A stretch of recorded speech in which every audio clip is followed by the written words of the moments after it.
Hey, Ageless Women, Robin and Dana here, and we are going to the grocery store. So we thought we'd take you with us, show you some of our favorite products that we buy on a regular basis, and just take a little spin through the store.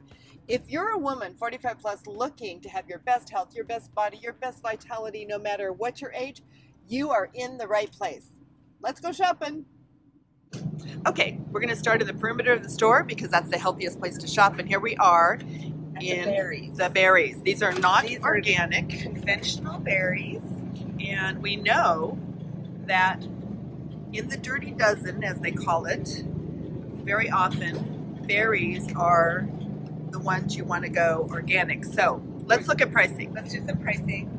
2 for $6 on the raspberries, $2.99 on special for the strawberries, and $5.99 for a big raspberry. What about blueberries, Dana?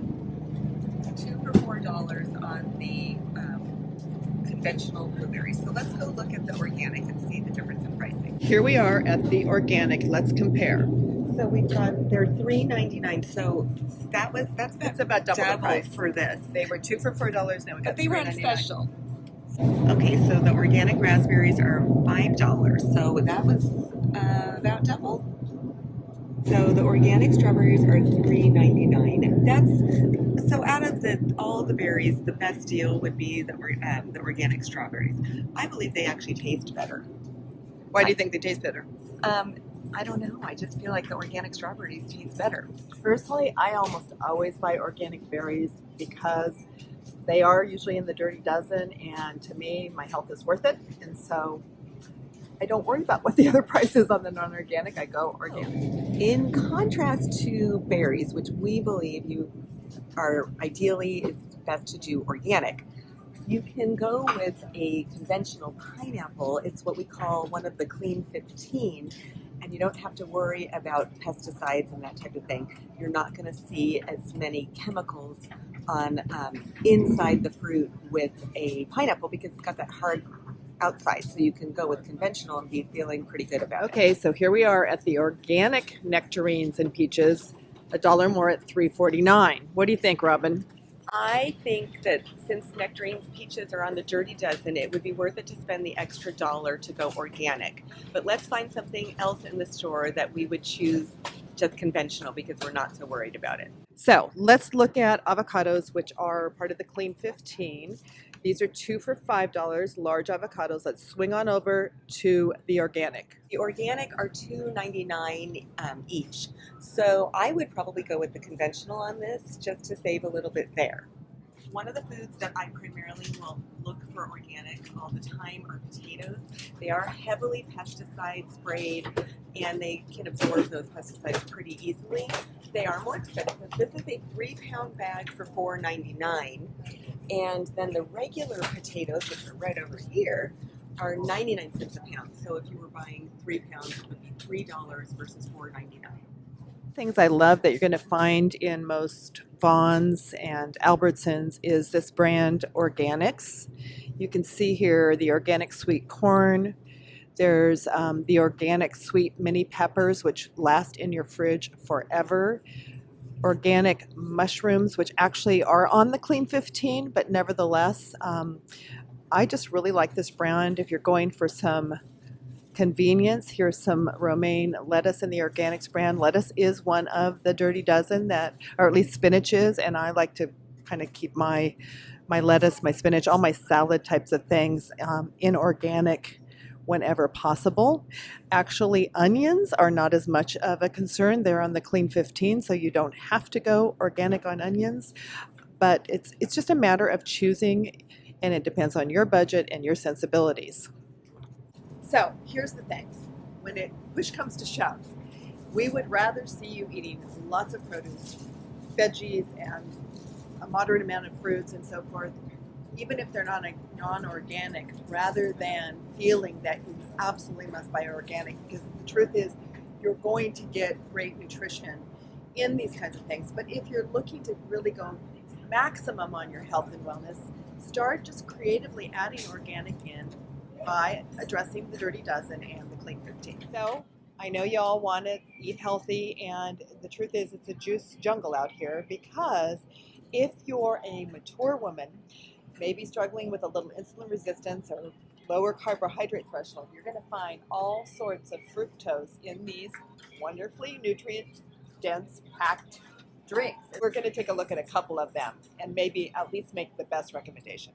So as an example, let's look at this green drink, because you're always thinking green is going to be less. Well, it's 190 calories for the bottle, and oh my goodness, 34 grams of sugar.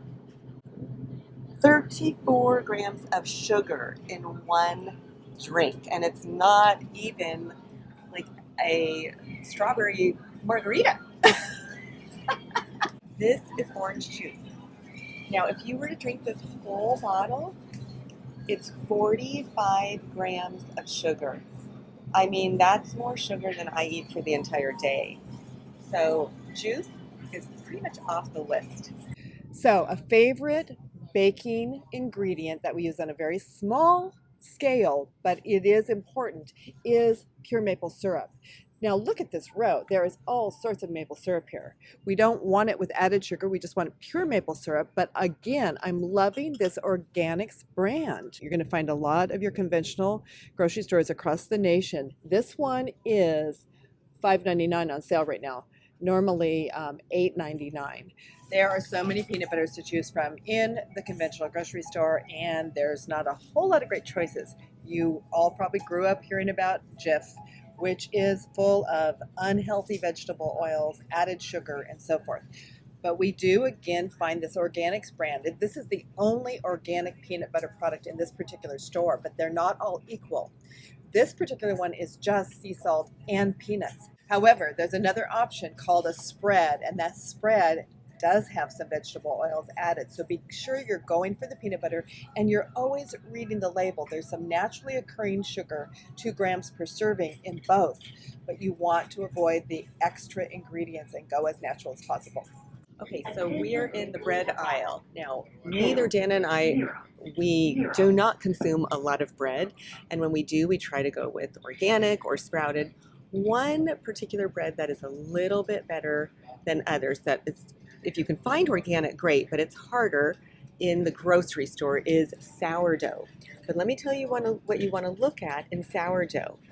This is just a traditional sliced sourdough. Most of the sourdough is not actually prepared as sourdough, it's flavored. This one would be that way. This one, I had to read the label, and it said it took 30 hours to prepare. This is traditional sourdough, and what makes the traditional method different is that the starter, the fermentation process, is helping to break down the proteins in the flour, and it makes it much more easily digested and a lower glycemic load to your body.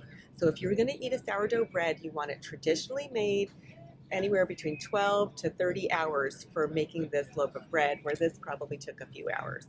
So additionally, if you are going to have bread and it's not sourdough, go with organic. Conventional wheat is just so not as good as organic. An even better option than a whole wheat organic would be a sprouted wheat, because when the grains are sprouted, it makes them more easily digested. Again, this is not something that we would choose to eat on a regular basis, but because it is organic, it is sprouted, we would have it occasionally. I use Bragg's amino acids a lot. I use it in place of soy sauce or tamari sauce. It is from soy, but it is non-GMO. It's just a healthier alternative to soy sauce, tamari. You could also find coconut aminos if you want to stay away from the soy. But it's a healthy option and a great seasoning and condiment to use in your cooking. Okay, we're in the meat section and how to choose the healthiest options. So many different hamburgers, ground beef, and so forth. What I love these days, most stores have some organic grass-fed beef. You can see here the ground bison, which actually is a very healthy, and it's quite lean if you're going for that.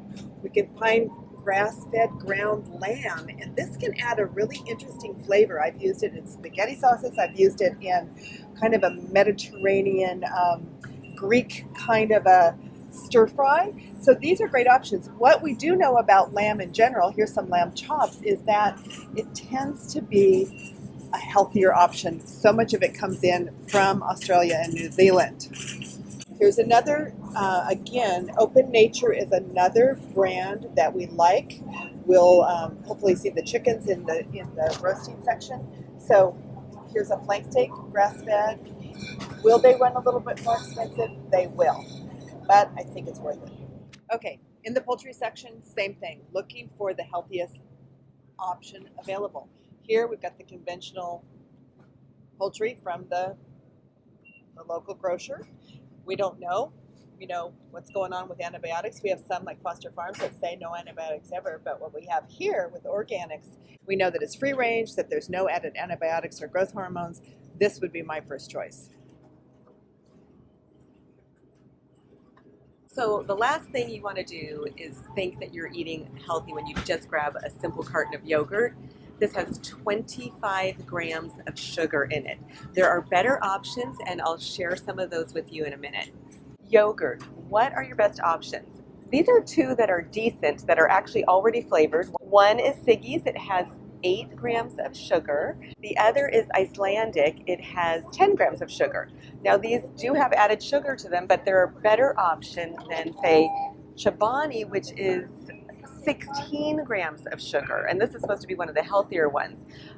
You know what a good option would be to get a plain Greek yogurt and to add a little bit of, if you want your own fruit, and a little bit of maple syrup, and it'll be really low sugar. Besides adding a little maple syrup, you could add some stevia or some monk fruit extract. That's what we would like to do to sweeten it. Maybe a couple slices of banana and a couple of raspberries, and you've got a good yogurt.